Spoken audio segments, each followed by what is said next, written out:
কেমন আছে বন্ধুরা? ছোটদের পুরাণ কথা চ্যানেলে সকলকে স্বাগত।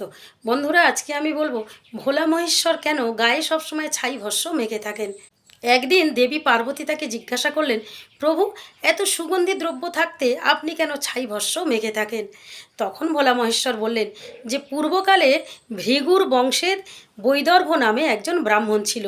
সে সংসার ধর্ম না করে বনে চলে গেল তপস্যা করার জন্য। আর সে কঠোর তপস্যা শুরু করলো। গ্রীষ্মকালে চারিদিকে আগুন জ্বেলে তার মধ্যে তপস্যায় বসলো। বর্ষাকালে খোলা আকাশের নিচে দীর্ঘদিন প্রবল বৃষ্টিতে ভিজতে ভিজতে তপস্যা করলো। শীতকালে কনকনে ঠান্ডা জলের মধ্যে সে তপস্যা করলো। তার সেই তপস্যায় দেবতারা পর্যন্ত মুগ্ধ হয়ে গেলেন।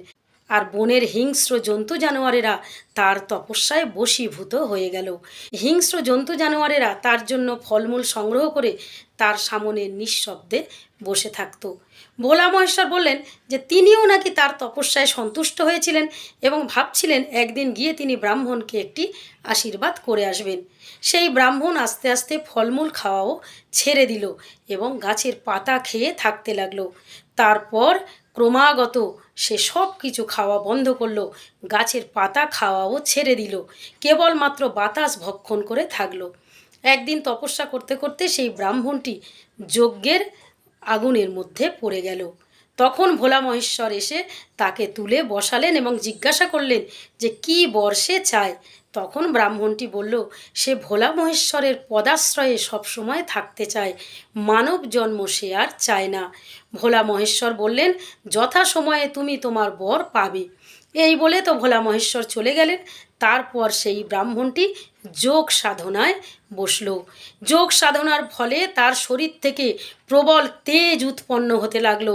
সূর্যের তেজের মতো তার শরীর থেকে আগুন বেরোতে লাগলো এবং ক্রমাগত সে নিস্তেজ হয়ে পড়ল এবং এক সময় সে শেষ নিঃশ্বাস ত্যাগ করলো।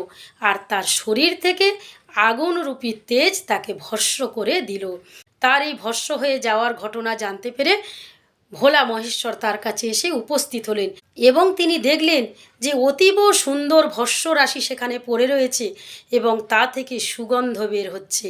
তিনি তখন তার শিষ্যের শরীরের ভস্ম নিজের শরীরে মেখে নিলেন, কারণ তিনিই যে তার ভক্তকে আশীর্বাদ করেছিলেন ভক্তকে তিনি সব সময় পদাশ্রয়ে রাখবেন, নিজের কাছে রাখবেন।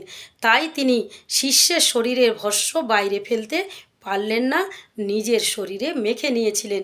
ভোলা মহেশ্বর পার্বতীকে বললেন যে এই ভস্ম যে মাখবে তার শত তীর্থের সমান পুণ্য ফল তার হবে।